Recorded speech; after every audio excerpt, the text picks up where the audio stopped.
today. That's wonderful. I'm going to try not to use the mic, so if you can't hear me, just let me know. But today we're going to talk about intention. So I thought I would start by telling you what my intention for this morning is. And that is I want to give each and every one of you tools you can use to create change in your lives. So I want you to take a moment and fully consider what your intention is for being here today. And just tuck that away in the back of your mind or write it down, because as we go through, you want to come back to that, that thought of what your intention is. And since we're talking about intention, we should start with a definition. And if you look it up in the dictionary, there's lots of definitions. One is to bring something about. Another, which I like, is the starting place of any dream. But the one we're going to work with today is intention is the creative power that creates our reality. And our brains are set up to create this reality. For example, when you focus on something, the neurons in your brain group together. And the more that you focus on it, the more neurons gather together. So eventually you have this clump, which is great, but what that really does is filter our experience. For example, let's just say you bought this really nice, shiny, candy apple red car. As you drive along, you see a red car there, and one there, and one there, and one there. Now, did they all magically appear because you bought a car? No. Your brain is filtering your experience based on what it thinks you want. You bought a red car, you want to see red cars. Here you go. And not only that, every time it shows you something that you want, you get a little hit of those feel-good chemicals. So if you see a blue car, not only you don't get less of a hit, you get no hit, which signals to the brain, no, that's not what you want. Now, this function of the brain works regardless of what it is you're focusing on. So, for example, let's say you had a lovely picnic on Sunday with your family and friends, and it was beautiful and sunny. Now that you look around, you see all these things that make you happy. You know, oh, look at that cute dog. Oh, aren't those flowers beautiful? Oh, you know, look at those people smiling.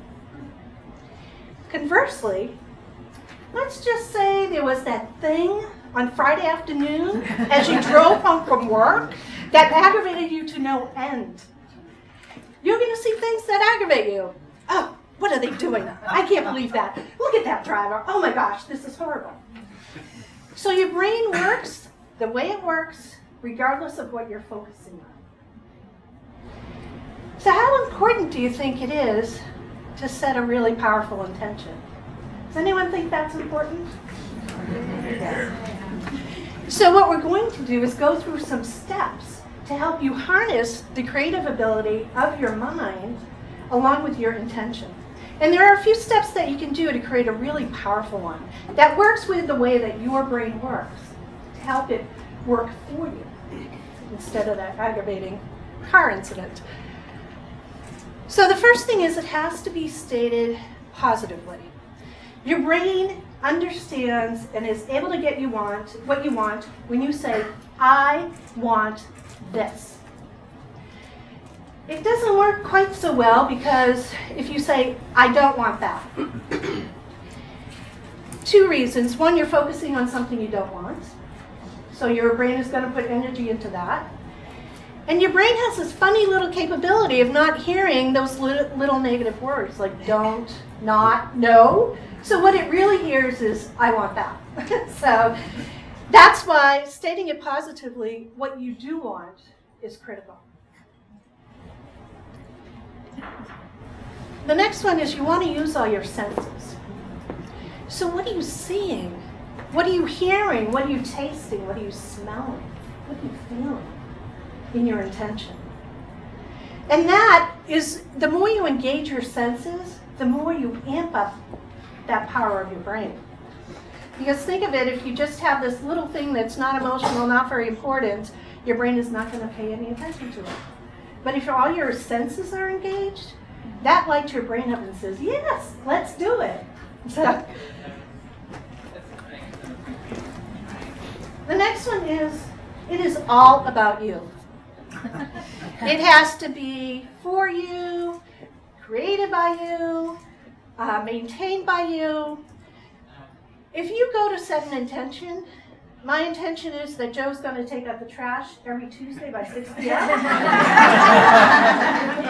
That's not going to work, because your brain's going to say, well, that's for Joe. I don't need to worry about that. But if you set an intention that I'm going to take out the trash by 6 p.m. every Tuesday, then your brain will say, oh yeah, we need to pay attention to this. Okay? So all about you. And isn't that a great thing? We like that anyways, right? Your intention has to work with the rest of your life. Let's face it, we all have a lot going on. We have family, we have friends, we have work, we have creative pursuits, we have sports. We have all this stuff that we like in our life. So when we set an intention, it has to work with all of that. For example, let's say your intention is to visit all of the capital cities in all of the countries in the world this year. Which is great, but you have small children at home that you want to be home every night to tuck in bed. They're both wonderful intentions, right? But that is a huge conflict. So your brain will go, let's go here, let's go there, let's go here, let's go there. And finally it gives up in exhaustion saying, I don't know what you want, you know? So you need to make sure whatever you're setting for an intention works with everything else in your life. Your intention must keep all the positives in your life and provide choice. So let's just say your intention is to eat healthy every meal of every day, and you're going to do it by eating avocado toast. So that number one, how limiting do you think that is? Pretty limiting, huh? Yeah. So what do you do when the other thing in your life is you love to go out and eat and socialize with your friends? What happens when you go to a restaurant that doesn't have avocado toast? What are you going to do then? You know, it's a real struggle for your brain. Like, I want to do this. I can't. I want to. I can't. So a better one would be, I'm going to make the best healthy food decision I can at every meal for 60 days. Okay? That allows you to keep the positive things in your life, like hanging out with your friends, but also gives you choices on how to meet your intention. So you might have noticed in that last one, if you were listening to the details, I'm going to eat the healthiest choice for every meal for the next 6 months. That was specific and contextualized. You need to give it some boundaries for it to work. And you help your brain figure out what it is if you know how, what, when, where, why. A very global, I'm going to be healthy. Your brain doesn't know what that means. And so it might try as hard as it can to figure out, oh, what does healthy mean? You haven't given it any criteria in which to search for. So it's going to be very difficult to hold on and meet that intention. The next one is engage your emotions. So, for example, I said, engage all your senses. Well, if you set an intention that, I'm going to go to bed at 9 o'clock every night, with that much emotion to it. The first time a show that comes on at 9 o'clock that you really want to see, where goes your attention? Right out the door. So, but if it's like, to be healthy, I want to get a lot of sleep, so I need to get 8 hours of sleep every single night, and I'm going to feel great. You've actually made it a more powerful intention by engaging those emotions. I want this for me, it's great. Compared to that, I'll go to bed at 9 every night. Your emotions are very powerful. They're the ones that help kick off that little jolt of happy chemicals in your brain. So it's very important to engage them as you set your intention. And then this is the last one is, how will you know when you've realized it? As human beings, we're great at setting things that we're going to do. And we do them, and we just keep on breezing by, and we do another thing. And we don't celebrate that we've actually achieved it. And often that's because we don't signify what it is that tells us we've achieved it. You know, what do you think if you do set up an intention, and you realize it, and you go, yay, me! How much power do you think that's going to give to your next intention? How much focus does that give your next intention? Because you did this. Yay, I'm so excited. I did what I wanted to do. Isn't this great? Versus, oh, let's just move on to the next thing. So you're setting yourself up for success. Oh, and by the way, where do you think your attention is if you're focusing on did I get there? Did I get there? Did I get there? It's squarely right there on your intention, which again draws your brain in. I want to do this. But the real kicker to all of this, you've set this wonderful intention, it follows the criteria. This is where the power is. Who will you be as a person when your intention is realized? And the phrasing of this question is really helpful because it brings in a whole lot of things rather than just how will I know. Who will you be as a person? So for a moment, I want you to think about that intention that you set at the beginning or you thought about when we started. Go ahead and close your eyes and imagine that you've realized your intention. And notice that you out there, notice what you're seeing, what you're smelling, what you're hearing, now that you've realized your intention. How are you standing? Are you sitting? Are you alone? Are you with anyone else? Are you inside? Are you outside? And now open your eyes. And once you've done that, as you're feeling that feeling, the next step is to take the next smallest step. And it's small. So in that diet or healthy eating scenario, it's what am I going to have for lunch? Not, I'm going to plan the meals for the next 60 days. No. What am I going to have for lunch? And then you take that step, and then you look. Does it get me closer to my intention or further away? If it's closer, you take another step. If it's not in the right direction, you adjust. And what happens when you do that is that each small step that you move forward and closer to your goal, it builds momentum. Goethe said that that not committing, and I knew I was going to forget this, not committing gives leeway to, and I'm paraphrasing, gives leeway to your intent. But once you take that step and you commit, providence moves with you. And in fact, your momentum builds as you take those small steps. You're going to notice all these things that help you get there. Your brain is filtering your experience to see things that will work for you. Okay. So, not yet. So I want you to close your eyes again.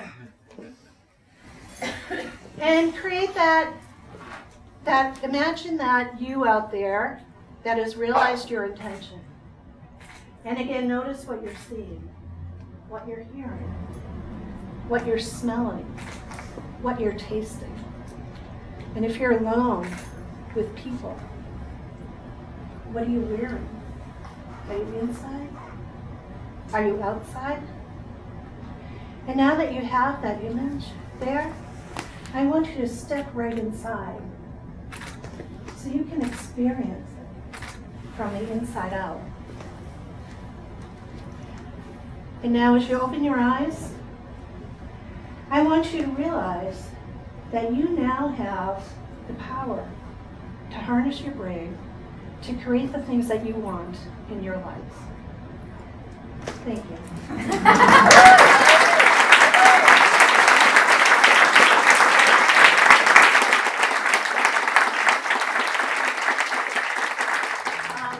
Christine, will you say a little bit more about the visualization piece that you kind of just ended with?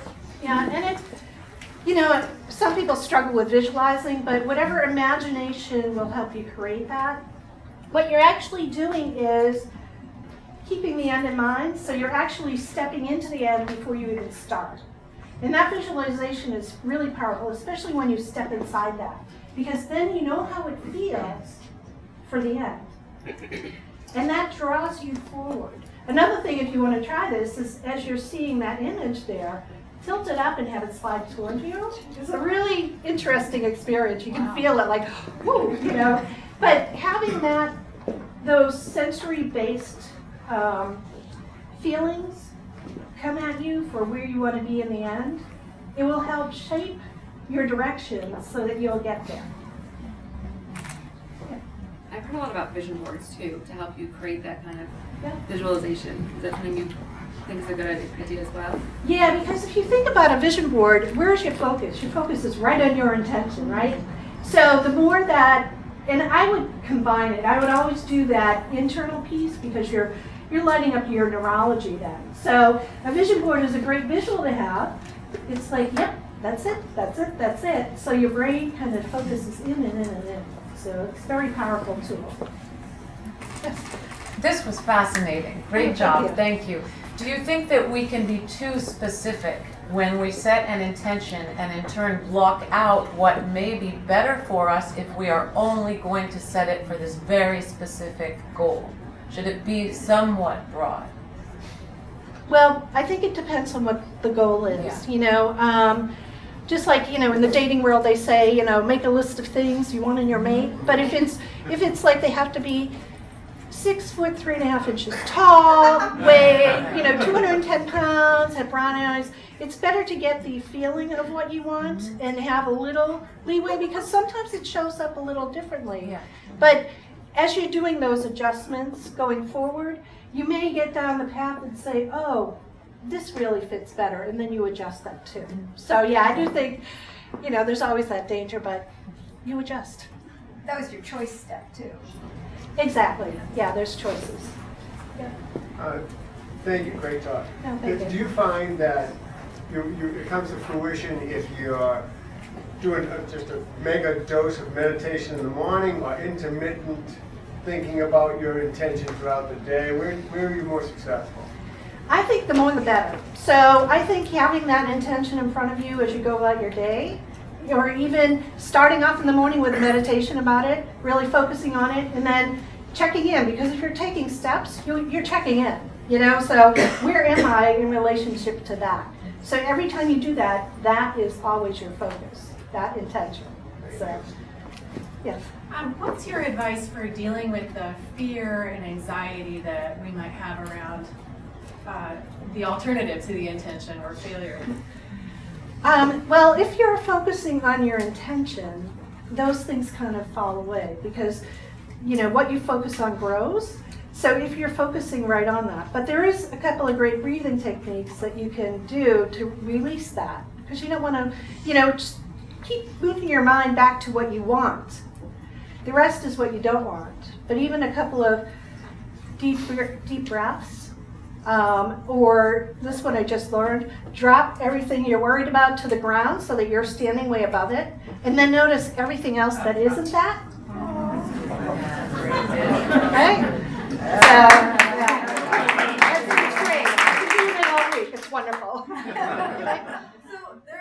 with a group of young teachers, and so I was wondering if you could speak a little bit maybe about how this could work in a classroom or for those of us like with other jobs as well.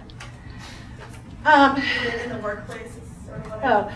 Well, actually, if you replace the word intention with goal, right? And even with teams. So in a past life, I was a project manager, and one of the things that you want to do is keep your people engaged, right?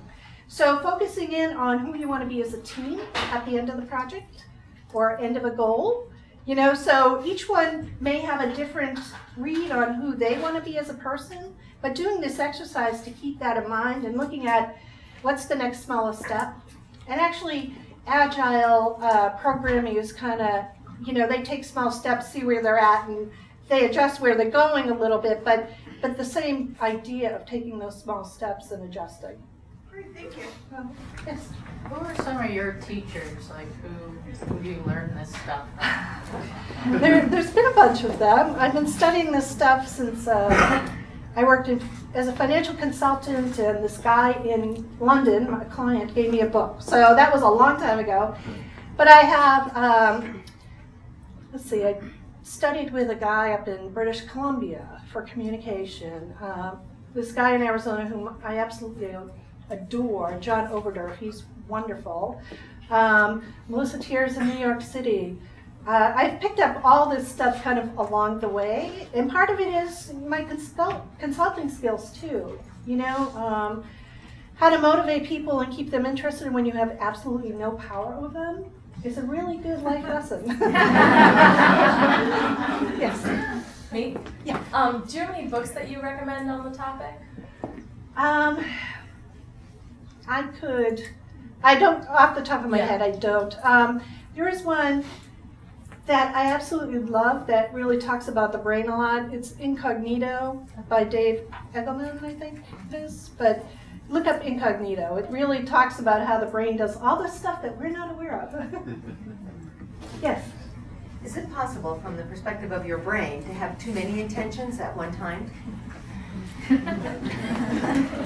if you want to put in goals, if you want to place it, So if what you focus on grows, it is hard to focus on many multiple things.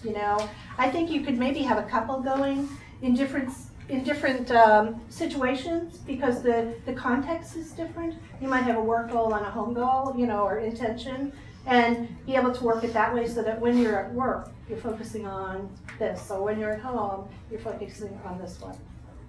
Pick me. Sorry, I'm back here in the shadow. I know, I can't really see you. This was awesome and everything. I'm going through some changes in my work life stuff, like lifey stuff. So normally my brain is like a BB in a shoebox, you know what I mean? Yeah, It's yeah. I have a lot of alphabetical problems, so it's always like, oh, what about that? Wait, but now because of changes in my life, it's more like bowling balls in the back of a dump truck. It's nuts. And, so what would you suggest for somebody who really has a hard time keeping their head where their ass is? Well, you don't want your head there, but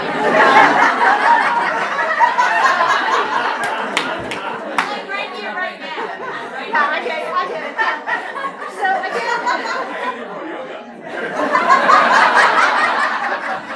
I do have an interesting turn of phrase. I noticed that. So I would try that technique I just described of bringing everything down to your feet, and then taking a deep breath and noticing everything else. What that does is give you space to react or respond, not just react. Okay? And what you want, and this is the same with overwhelm and panic and all of these things, what happens with those is we tend to have foveal vision, which is really focused, but not in a good way because it cuts off all of your ability to think and react. So by expanding your view, and Carlos Castaneda calls this stopping the world. By expanding your vision, you actually can take a breath and then see other possibilities. But you have to settle it down. And putting it by your feet is great because it gets really little down there, and you're really big, and you can then look around at everything else that isn't that. Thanks so much. You're welcome. Thank you. I'm just wondering, I don't know if this puts you on the spot, if you have one on the tip of your tongue, but if you could sort of story us through someone's process with this, maybe somebody you've worked with, just so we could see the arc of having an intention and overcoming the obstacles and reaching it, I guess, I don't know. So this, and I love this story. It actually is my sister. So it's, I've seen this happen my entire life, She had this view of the kind of life that she wanted from a very young girl. When she was 10, she wanted a Saab, one of those really old. What 10-year-old wants a Saab, you know? But she was enamored by Swedish things. So her vision in life was to create this really, really luxurious life for herself. And it has shown up, I mean, from the age of 10 all the way up till now. Now, she just sold her company for over $10 million. So I say her single focus on that type of lifestyle, and that's what it was her whole life, that really drove her to that. And that informed every step along the way, from where she went to school, to where she worked, to where she lived, to who she talked to, you know. So it was a very interesting case. I didn't know I was studying it at the time, but as I look back, it was a sole focus, and it really got her where she was thinking. You in the back? Yeah, I was wondering if you have any encouragement or suggestions for people who don't see in pictures for visualization. Yeah, it doesn't. Think about it, because some people are more word-oriented, so they might see words and or hear things, you know, very auditory or feeling-based people instead of visual. Use whatever system works best for you and create as rich an experience. So if it was word, right, you can use all these words to describe it without ever seeing a picture, right? If it's feeling, think about that. Feeling is like the closest link to the brain, because we feel it first, then we interpret it by our eyes and our mouth. So if you feel it, well, how are you going to feel? And where are you going to feel it? And, you know, is it soft? Is it hard? I mean, whichever type of system works best for you, use that. That's why I said imagine, you know. And do you have any suggestions for, like, the idea of, like, releasing? So, like, if you visualize, it sounds so I'm a person who doesn't see in pictures, and I didn't know that was different, right? And so people would say visualize, and like you had said, like visualize all the other things falling away. I understand how you would lean into a feeling. How would you do the inverse? I don't really want to play in a space you don't want to feel. So let's say it's a feeling that you're feeling overwhelmed, and this is how I learned it was, you know, push that down to the floor. Okay. You know, just imagine doing that, and that's very physical. You know, whatever words you're hearing in your head, push them down to the floor to give yourself that space. Awesome, thank you. Yes. Hi. Oftentimes we have the best of intentions, but whether it's a serious health problem, maybe you suffered a tragic loss, those types of really big emotional things that get in the way. Can you talk about how you might reframe some of those things or get beyond those to continue on toward your intention? I think it's important to honor those things in a way and honor how you're feeling about them. So I wouldn't advocate for just getting rid of them altogether, because we're humans. You know, we're meant to feel stuff. And so honor it, and you can honor it and say, I turn your attention to this, while still holding a place for that in your heart. You know, especially the loss of someone is a really good example, because you do want to move on with your life, but you have to treasure that and honor that emotion. Yes? This is not quite a question, but sort of answers a couple of the things, and a very short example of the success of this.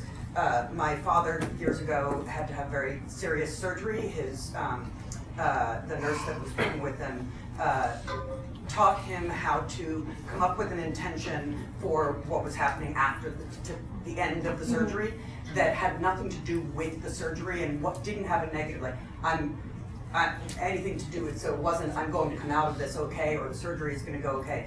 What he did was his focus was on coffee yogurt, because he loved coffee yogurt, and it was something that he could think about being able to have coffee yogurt again, and it was a mantra that he used through as he was being anesthetized.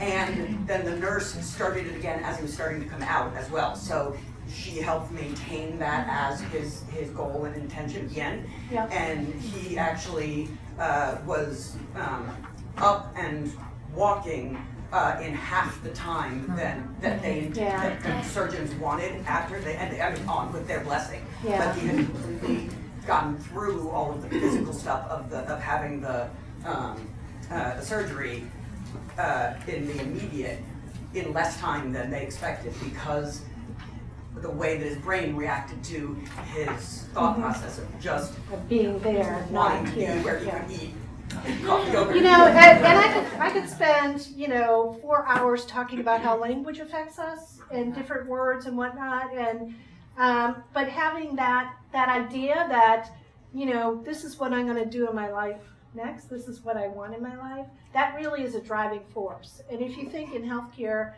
there's a lot of, I listen to doctors speak sometime, and I'm just like, oh, can we phrase this a little differently? But if you don't know about that, you don't understand it. But just think about what you can do in your own mind, because regardless of what they're saying, you have control of what you're thinking. Yeah. In your experience, where does this process most likely tend to go wrong? We don't all at age 10 know exactly what we want and Right. figure it out, and we're probably sitting here because we've all had intentions that somehow just we haven't been able to follow in on. So what do you see as some of the big shoals that people I think one of the biggest ones is trying, I said the next smallest step, it's leaping too far ahead. Because what happens in that is that you really don't know what's going to happen in between. And, you don't know where you have to adjust. Think of this as a child learning to walk. They don't start trying, saying, I'm going to run.